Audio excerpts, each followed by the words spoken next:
Hello tout le monde, j'espère que vous allez bien. Je vous retrouve aujourd'hui dans une nouvelle vidéo avec beaucoup de cheveux en moins puisque dans vos souvenirs, les fois où j'avais les cheveux détachés, il m'arrivait à peu près genre par là. Et là j'ai coupé genre 20 cm de cheveux, voilà, ça va beaucoup mieux du coup. Mais ce n'est absolument pas l'objet de cette vidéo, hein, on est bien d'accord. Non, aujourd'hui j'avais envie de vous parler fin de série. Je sais pas vous, mais personnellement c'est une grosse satisfaction pour moi que de terminer une série, tout simplement parce que ça arrive pas tous les jours non plus et parce que je suis un petit peu connue pour ne pas me marathonner les différents tomes d'une série. C'est quelque chose que je faisais avant d'avoir un blog, avant d'avoir YouTube, avant de recevoir beaucoup de services presse. Effectivement, avant tout ça, et quand je commençais une série, je lisais le tome 1, dans la foulée le tome 2, le tome 3, etc. jusqu'à temps que je la termine. Et ensuite, il y a eu tout ce que vous connaissez, et maintenant, mon rythme pour lire une série, c'est une année, je lis le tome 1, l'année suivante, je lis le tome 2, et l'année d'après, je lis le tome 3. Je ne fais absolument pas exprès de faire comme ça, hein, sachez-le, mais c'est ce qui se vérifie avec le temps. Et c'est vrai que du coup, je termine pas tous les jours des séries, même si je suis assez fière de moi dans le sens où en 2018, j'en ai vraiment terminé beaucoup plus que d'habitude. Alors je les ai pas comptées, hein. Je pourrais pas vous dire combien de séries en 2018 j'ai terminé, mais très honnêtement, j'en ai terminé au moins une petite dizaine. J'aimerais réitérer cet exploit en 2019 et c'est aussi pour ça que je vous fais cette vidéo aujourd'hui. C'est parce qu'il y a 2 jours, j'ai eu l'idée comme ça un petit peu saugrenue de retirer physiquement de ma palle et de faire une pile de tous les derniers tomes de séries qu'il me reste à lire et j'en ai trouvé 9. Donc potentiellement, je peux être amenée à terminer 9 séries de manière très facile puisque j'ai ces tomes en ma possession en 2019 et aujourd'hui je vais tout simplement vous présenter ces 9 livres. En 2019, une série que j'aimerais terminer, c'est la trilogie des frères O'Neill écrite par Sarah Morgan et publiée aux éditions Harlequin. J'ai lu le premier tome il y a, je sais pas, 3 ans de ça peut-être. Quant au tome 2, je l'ai lu l'année dernière. J'aimerais donc terminer assez rapidement cette trilogie. C'est de la romance contemporaine, c'est une romance toute mignonne. Ce sont des tomes compagnons qui chacun mettent en scène un des 3 frères O'Neill, donc à chaque fois on suit un personnage principal différent, sachant qu'il y a 2 de ces 3 frères qui travaillent dans une station de ski familiale. Le dernier tome porte sur le frère qui s'appelle Tyler, c'est un ancien champion olympique de ski, un petit peu casse-cou, un petit peu grande gueule aussi. C'est un petit peu le galuron, celui qui amuse la galerie et il a une amie d'enfance qui s'appelle Brina, qu'il a toujours considérée comme une amie, mais qui elle, pour sa part, nourrit depuis des années et des années des sentiments amoureux à son égard. Idéalement, j'aimerais lire ce dernier tome cet hiver, hein, histoire de profiter un petit peu de l'ambiance propre à cette station de ski. Alors une toute autre histoire, mais un petit peu sur le même modèle que le livre précédent que je vous ai présenté. Il me reste à lire de la trilogie Legend de Marie-Lu, le dernier tome, Champion. Et pourquoi je vous dis que c'est sur le même modèle? Parce que j'ai lu le premier tome il y a des années de ça et j'ai lu le tome 2 plus récemment, l'année dernière. Et vu que l'histoire est encore à peu près fraîche dans ma mémoire, j'aimerais pouvoir lire rapidement le dernier tome. Alors il s'agit d'une dystopie. C'est une dystopie pas très originale dans le sens où elle est sortie il y a quelques années de ça, quand c'était encore le entre guillemets début du florilège de dystopie et où on n'avait pas encore à l'époque l'impression de lire toujours la même chose. C'est sûr que l'année dernière quand j'ai lu le tome 2, j'ai pas eu beaucoup de surprises en cours de lecture, même si la plume de Marie-Lu est très satisfaisante. On va suivre 2 personnages sur le mode d'un point de vue alterné. D'un côté, on a June qui a 15 ans, qui est promise un brillant avenir parce qu'elle a réussi un important examen qui lui ouvre les portes de l'armée de son pays. Donc elle est promise à une brillante carrière militaire, tandis que Day, c'est le criminel le plus recherché du pays et en plus de ça, il a été accusé d'avoir assassiné le grand frère de June. Donc June va partir à la recherche de Day en se promettant de venger son frère. Voilà pour l'histoire de ce livre. Puisque j'en suis à vous montrer des trilogies, je continue un petit peu sur ma lancée. Le dernier tome d'une autre trilogie qu'il me reste à lire, c'est Rupture. C'est le dernier tome d'une trilogie qui s'appelle Le Dernier Jardin.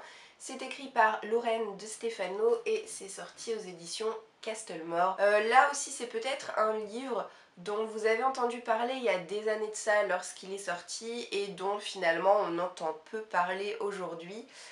Pour vous parler de l'histoire, on est dans un monde où la science a réussi à éradiquer les maladies de toute espèce.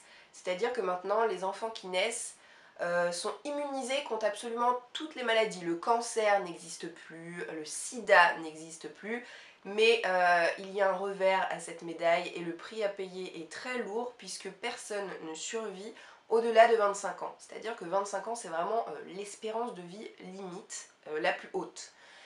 Et du coup, le monde est complètement parti en sucette après ce postulat-là, c'est-à-dire que les femmes ne sont plus en sécurité, puisque désormais elles sont kidnappées dans la rue, mariées de force à des inconnus.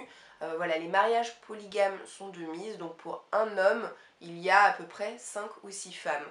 Et notre héroïne, qui s'appelle Rin, va être elle-même kidnappée et se réveiller un beau jour dans une prison dorée et elle ne va avoir qu'une idée fixe en tête, fuir et retrouver son frère. Personnellement, j'adore l'idée de base de cette histoire, j'ai beaucoup aimé les 2 premiers tomes. Je les ai pas trouvés particulièrement révolutionnaires du point de vue de l'écriture, mais ce sont des tomes qui ont quand même un côté très plaisant. C'est pour ça que même si ça fait très longtemps que j'ai lu le premier tome et assez longtemps que j'ai lu le deuxième tome, et j'ai pas lâché l'affaire et j'ai quand même très envie de lire le tome 3. Autre dernier tome de trilogie, celui-ci vous l'avez vu passer dans l'un de mes book hauls il y a pas très longtemps, il y a peut-être, je sais pas, 2 mois je dirais.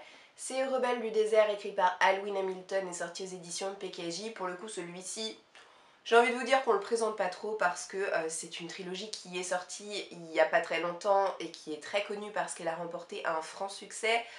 Notamment grâce à son originalité puisque c'est une histoire qui est imprégnée de mythes et de folklore orientaux. On va découvrir notre héroïne qui s'appelle Amani, qui vivait dans un petit village en plein désert sous le joug de son oncle, mais elle ne réussissait plus à se satisfaire de sa vie et elle aspirait à s'enfuir. De fil en aiguille, elle a réussi à prendre la fuite en compagnie d'un homme et tous les deux ils ont fini par intégrer la rébellion du sultan et ensuite il s'est passé plein de choses. Bref, c'est une histoire que j'apprécie énormément. J'ose espérer que ce dernier tome ça marquera un petit peu l'apothéose de cette trilogie.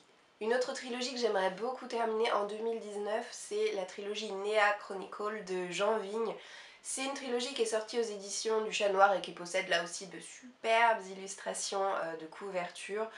J'ai lu le premier tome la première année où j'ai commencé la blogo et où j'ai commencé YouTube, donc ça remonte déjà à quelques années et j'ai dû lire le tome 2 dans la foulée. Je me dis mais c'est pas possible, à un moment donné faut quand même que j'avance et que je termine quoi, je peux pas rester comme ça en l'ayant dans ma palle ad vitam aeternam. Alors on est face à une lecture très particulière et pour tout vous dire un peu beaucoup glauque. On va découvrir Néa, c'est une jeune fille de 15 ans qui a fait le mur, qui est partie à une fête et qui a eu, en rentrant de la fête, une absence. C'est-à-dire qu'elle s'est réveillée embourbée dans des marais en se demandant un petit peu ce qu'elle faisait là et lorsqu'elle est rentrée chez elle, elle s'est rendue compte que son absence n'a pas duré le temps d'une soirée mais a duré 5 ans. 5 ans qu'elle n'arrive absolument pas à resituer, elle ne sait pas du tout ce qui s'est passé pendant ces 5 ans, mais force est de constater que désormais elle a le corps d'une jeune femme. Néa va rapidement se rendre compte qu'il y a bon nombre de choses qui clochent chez elle. C'est ce résumé un petit peu mystérieux et très alléchant à la fois qui m'a donné envie à l'époque de me plonger dans cette histoire. J'avais vraiment beaucoup apprécié le premier tome. Le tome 2 était particulier, il se détachait vraiment du premier tome dans le sens où il était imprégné de mythes arthuriens et que ça n'a jamais vraiment été ma tasse de thé. Je ne sais pas trop à quelle sauce je serais mangée en lisant ce dernier tome, mais en tout cas je tiens vraiment à terminer cette trilogie cette année. Alors j'ai d'autres livres à vous présenter après, mais celui-ci en tout cas c'est mon dernier tome de trilogie qu'il me reste à vous montrer. Donc c'est le dernier tome des Sœurs Carmine écrit par Ariel Holzel. C'est Dolorine va à l'école, ou Dolorine à l'école plutôt, et c'est sorti aux éditions Nemos dans leur collection Naos. Le premier tome était très sympa, le tome 2 a été un coup de cœur, j'espère que le tome 3 sera également un coup de cœur.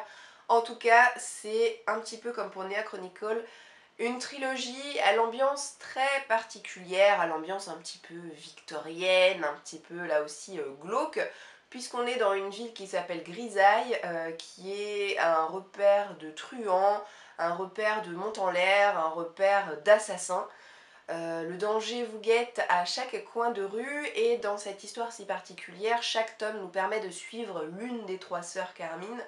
Et Dolorine, c'est la plus petite des sœurs, c'est encore une enfant, oui, elle est sur le point d'aller à l'école, et elle a la particularité d'avoir une peluche qui s'appelle Monsieur je sais plus trop quoi, Monsieur Nix, qui a potentiellement une âme, ou qui a potentiellement quelque chose de particulier chez lui, puisque il lui fait la conversation, hein.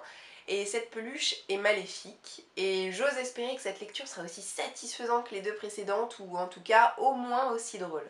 Alors ensuite je vous montre le quatrième tome de la série Phobos de Victor Dixon sorti dans la collection R de Robert Laffont.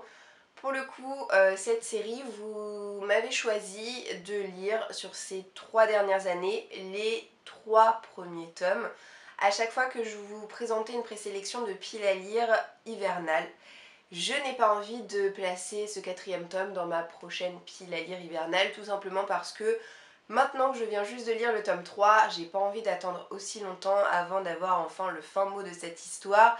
Du coup, j'aimerais beaucoup lire ce quatrième et dernier tome de la série Phobos dans les mois à venir. On est dans un registre de science-fiction pur et dur, puisque c'est une histoire qui se passe moitié sur Terre, moitié sur Mars. Et en fait, le point de départ de cette curieuse histoire, c'est qu'on a une émission de speed dating intergalactique à laquelle participe notre héroïne Léonore, mais à laquelle participent également 5 autres filles et 6 autres garçons. Ils vont se rencontrer pour la première fois sur la planète Mars et en fait ils sont censés se séduire, former des couples, se marier, avoir des bébés, bref peupler et former la première colonie de la planète Mars. Je vous en dirai pas plus, même si la plupart d'entre vous connaissent déjà cette série, mais voilà, c'est du Victor Dixon, donc forcément c'est une valeur sûre au niveau de l'écriture et au niveau de l'imaginaire. Donc encore une fois, j'espère ne pas trop tarder avant de réussir à me caser la lecture de ce dernier tome. J'aimerais aussi terminer la duologie Fille des cauchemars, donc c'est écrit par Kendare Blake et c'est sorti aux éditions Hachette dans la collection Black Moon. Ça fait un bout de temps maintenant que j'ai lu à l'occasion d'une pile à lire automnale, je crois, le premier tome, et j'ai bien envie d'avoir le fin mot de cette histoire. Je crois, alors arrêtez-moi si je me trompe, il me semble que la fin de ce deuxième tome est assez ouverte. Si c'est le cas, ça va être très frustrant parce que je déteste les fins ouvertes, mais bon, ça ne m'empêchera pas de lire quand même ce livre puisque je l'ai en ma possession depuis un bout de temps. C'est une histoire au registre fantastique. Notre héros s'appelle Cass et il a pour particularité de tuer les fantômes à l'aide d'un poignard spécifique qu'il doit à son père. En fait, il a repris la charge de son père à la mort de celui-ci. Et il parcourt le monde en compagnie de sa mère et en compagnie de son chat qui est un véritable radar à fantômes pour traquer les mauvais esprits et pour les tuer pour la dernière fois, hein, pour leur dernière mort, puisqu'on ne peut pas mourir non plus X fois. Je garde un très très bon souvenir de ma lecture du premier tome, je pensais pas l'apprécier autant que je l'ai apprécié, du coup je me demande un petit peu ce que me réserve la suite. Et pour finir, la dernière série que j'aimerais terminer en 2019, c'est Le Protectorat de l'Ombrelle écrit par Gail Carriger, donc ce dernier tome s'intitule Sans âme, c'est sorti au livre de poche. C'est une série qui mélange urban fantasy et steampunk et c'est une série que j'apprécie beaucoup, beaucoup, beaucoup. On est dans un univers où les vampires existent, les fantômes existent, les loups-garous existent, bref. Tout ce petit monde existe, c'est bien connu de tous et ça ne choque personne. L'histoire se passe en Angleterre et on a notre héroïne Alexia qui est une vieille fille. Elle a un caractère bien trempé et c'est vrai qu'elle n'a pas trop le genre de tempérament qui plaît aux hommes, mais qu'importe. Et elle a aussi, surtout pour particularité, que lorsque un être surnaturel est en contact physique avec elle, il perd ses capacités surnaturelles pendant tout le temps que dure le contact et il redevient du coup dans un état humain. Voilà ce qu'il faut savoir concernant cette héroïne haute en couleurs et voilà, du coup il me reste le dernier tome à lire. C'est bourré d'humour, surtout les premiers tomes de cette série sont très humoristiques. Après, bon, le ton se fait un petit peu plus sérieux au fur et à mesure que la série avance, mais c'est très jouissif parce qu'il se passe toujours beaucoup de choses. Je suis un petit peu triste de savoir que je terminerai bientôt cette série et heureuse en même temps de pouvoir retourner dans cet univers parce que ça fait un bout de temps que j'ai lu l'avant-dernier tome et voilà, il faudrait vraiment que je m'y remette. Bah écoutez, ça y est, j'ai fini de vous montrer et de vous présenter et de vous résumer ces 9 livres qui sont dans ma palle pour la plupart depuis très longtemps et qui me permettront de terminer au moins 9 séries en 2019. J'espère que cette vidéo vous aura plu. N'hésitez pas à me dire si vous aussi vous comptez essayer de terminer un maximum de séries cette année. Je vous souhaite en tout cas de passer une très bonne journée et je vous dis à bientôt dans une prochaine vidéo. Ciao ciao!